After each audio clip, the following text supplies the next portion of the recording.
Let's talk about how people benefit from life coaching. First of all, they get to learn who they are. Sometimes people are executives or business owners and they think they can do anything. Well, part of life coaching is to take your client on a journey into finding out what they're really good at, what they're really great at, and what they're not so good at. And the things they're not so good at, they have two choices on those. They can either get better at them, or they can start sending that work out. They can start having someone else do that work. So, for example, I'm not very good at organizing my schedule. So I have someone do that for me. If I had to organize my schedule, it would be difficult for me. Not one of my strong points. So I have my assistant do that for me. In the cases where they have flexibility and have the ability to have other people do things for them, that can be great. If they don't, then you're going to have to become creative about it. But part of the journey that you're going to take them on in life coaching is getting them to know who they are. Who they are means a lot of things, not only what they're good at, what they're great at, and what they're not so good at, but also, do they really want to be doing what they're doing? Is that really where they want to be? So if it's not, then they need to change paths, because you'll never be effective at something if you don't really love it. If your heart's not really into it, if it's not something that you really enjoy doing, you're really not going to be that productive at it or that effective at it. However, if you do love doing it, and you are good at it, and it is something that gets you up early and keeps you up late, then that's wonderful. So helping them understand who they are really has a lot of different aspects to it. You're going to, through the life coaching you offer, help them understand exactly who they are. Of course, this calls for you to know who you are, because every now and then the finger's going to turn and it'll be pointed at you. They'll say, oh, you want me to know who I am? Well, do you know who you are? So make sure that the things that you're working with them on are things that you are also open to working with yourself on. You're able to see into yourself and make those improvements that you need to make so you can be more effective at what you do. How about understanding your emotions? You're going to help your clients understand their emotions. Sometimes you're really not going to help them understand their emotions because they're not going to want to change. They're going to be a little rigid in this category, and this usually has to do with the people who are kind of dictatorial. They are like dictators in their business or their personal lives or everything they do, and they're just not going to change, and that's okay. I don't want you to force change where change doesn't seem to be coming naturally. However, you can at least, even with those people, help them understand how their emotions are fitting into the big picture. Maybe they're alienating people because of their emotions. Their emotions are really strong, and they're saying things in a certain way that really push people away, that really turn people off. And so by doing things differently, they can have different things come to them. They can cause different effects. They can cause people to actually like them rather than resent them because of their new ability to understand themselves and to work within the parameters of what other people think would be acceptable. Those parameters are not set in stone. Everyone has their own, but by and large, we have understandings of the way we'd like people to act in general, all of us do, and the way we would not like them to act. Certain things are, in other words, socially acceptable, and certain things are not. So getting people to understand their emotions, their highs and lows, can really help them. Also, people who are in business tend to sometimes get down in the dumps. They look at something and it's not working out. They start to feel a little bad about it. They start to think, wow, this really isn't going the way I thought it would. I think I'll quit now. I think I'll stop doing the business. I think I'll just get completely out of it. And they make these decisions sometimes because they just don't understand the highs and the lows that they're going to go through. They don't realize that overall the business is accelerating. It's going up, or at least it's staying steady. They think their emotional highs and lows have to do with the business going up and down, when actually it's all happening in their minds. So you're going to be doing a little bit of counseling with them. not officially counseling, not as a counselor, but you're going to be helping them understand their emotions, and this is going to be a tremendous gift to them. This is going to be the gift that really gives back over time. If they understand their emotions, they're going to understand how to deal with people, how to make people happy, how to get what they want out of life rather than upsetting people, rather than being tossed around by their own emotions. They're going to realize that everything's okay and their emotions are okay too. And they can separate the way they feel about their emotions from how they feel about their life in general. How about helping people know what they want to accomplish? Once you know what you want to accomplish, you realize that your life works more smoothly. Same thing goes for your clients. This is going to be one of the benefits that you're going to bring to them, helping them know what they want to accomplish. And really, I would say this is one of the key points of your life coaching business. If you help them know what they want to accomplish, then that means that you probably have some numbers on things. They want to make more widgets. Well, how many widgets do you want to make per week? You want to make 1,000? Fine, we have a number. When do you want this increase to take place? When do you want this to kick in? When do you want to be able to have this new increase available? Do you want to have it happen right away? Or do you want to have it happen in a month from now? So now we have a schedule for it also. We not only have the concept of an increase, which is a number, but we also have a date on which it's going to increase. And this date is very helpful too. It's very powerful. So once you understand these things, you have a lot of leverage. Knowing what you want to accomplish, having your client know what they want to accomplish is of tremendous advantage to not only them, but to you also. And it can really help in this thing I keep talking about, which is you keeping your job with them, you remaining in their workforce, on their team, quantifying everything, helping them know what they want to accomplish. Many times when you work with clients, they're just not going to know. They're not going to have any clue. They're not going to have any idea what they want to accomplish. They're going to have a rough idea, and that's about it. You need to help them hone this. You need to help them reel this in. This idea is going to be like a star out there floating around, and you're going to have to help them reach out, grab that star, and bring it down to earth and start making it real. And to do this, sometimes it takes a little bit of soul searching. They may think they know what they want, but they may not really know what they want. Maybe what they say they want is different from what they actually want, and you find this out in a discussion. You see, what happens in life coaching is usually you become more aware of what's going on than they are. Usually you're aware well before they are of what's really going on.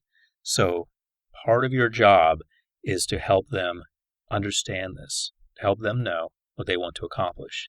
That's one of the benefits you bring. What about willingness to change? People, when they have a life coach, usually already have some sort of willingness to change, but you're going to make this even greater for them. They're going to have a certain willingness to change, so you can work with something. You have something to work with. But there's usually a lot of room for growth. If they had complete willingness to change, they would have already done it. They would have already looked around, and they would have seen what Sally's doing that makes her so successful, and they would have done that. They would have already changed. So usually they have a willingness to change, but it's not at the 100% level yet. You need to get it closer, a lot closer to 100% than wherever it is when you first meet them. That is going to be a bit of a challenge for you, helping them increase their willingness to change, because they're not always willing to change to the degree that's going to be highly beneficial. You need to make sure that their minds are wide open, that they're really willing to change. Now, this isn't always going to be the case, and I don't want you to get caught up in a situation where you're fighting them, ever. If you ever find yourself fighting a client, you're going to lose. You're probably going to lose your job. Okay, and I know I keep saying that, but you have to realize that there are certain rules that you must not disobey. One of the rules is don't fight with your client. You can be right and unemployed, and that's not really a good position to be in. So, if you get to a point where you feel that they're just hard-headed, and if they just listen to me, we could change the world together. If you ever get to that point where you feel that they're really thick-headed, hard-headed, they're not listening to you, and they should, you need to step back, take a breath, realize that they probably hired you, or they at least agreed to work with you, so they're not completely thick-headed like you may think they are. They do have somewhat of willingness to change, but you need to reposition what you are bringing to the table. Rather than cramming it down their throats, you need to serve it up on a nice plate with some fruit and some cake and so forth. You need to make it something that they want to do. That's part of your job, getting them, enticing them to be willing to change when you see that it's going to be for their benefit. Self-awareness. You're going to bring them self-awareness in a nice way. As I've said, you're not just going to walk in and say, hey, this company's ridiculous. It's not working because nobody has any sense, and nobody does anything that actually works or makes money. That's why you're failing. You're not going to walk into a business and say that. In many cases, you're going to feel like saying it. You're going to wish you could bulldoze the whole place, replace everyone, and build from scratch. You're really going to be in a situation like that. You're going to wish that. But that's not the way it actually happens. What you're going to have to do is work with the foundation that's already there. You're going to have to help your client have some self-awareness, awareness of what's going on, not just with your client, but with the situation at large. And once they have that, then you don't need to be forceful. You don't need to use harsh words or show them the quote-unquote harsh reality that they refuse to look at. They're going to see it for themselves. Once they become self-aware through your help, they're going to be able to see that and not just make that change, whatever change you think needs to be made, but a lot of other changes. And not just during the time that you're working with them, but from that point on. Because once people really tap into self-awareness and get some distinctions, they're going to be able to make a lot of changes on their own. And that's really what you want to do. This is about empowerment.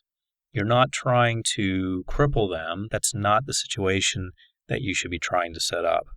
And if you ever find yourself in that situation where you're trying to artificially create more reasons for you to be there, then let it go and do them and yourself a favor and walk away.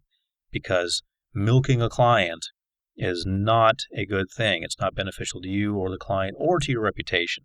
But what you do want to be working on is helping them with their self-awareness, helping them develop those skills that are going to allow them to see what you see so that they can take the reins from then on, so that they won't need you, so that they can see things through new eyes, through a new enlightened approach. And this comes from them gaining insights. And the way you work with them to do that is you very subtly and politely show them what's going on. And when you want them to change, you say, have you ever thought about this? Or have you ever thought about that? Usually they haven't, and if they have, they dismissed it, so you help reintroduce it to them. What about being in tune with people around you? That's one of the benefits from life coaching. People who work with a life coach get in tune with the people around them, usually through self-awareness and a willingness to change, and knowing what they want to accomplish and understanding their emotions and knowing who they are. But sometimes just by virtue of having a life coach in general, they get in tune with the people around them. Because part of what you'll be doing as a life coach is showing them how their interactions are either helping them or hurting them. When their interactions are helping them, then they are, of course, beneficial, and they should continue doing those things. When their interactions are hurting them, then they need to change. But interactions have to do with other people. Most of business has to do with other people.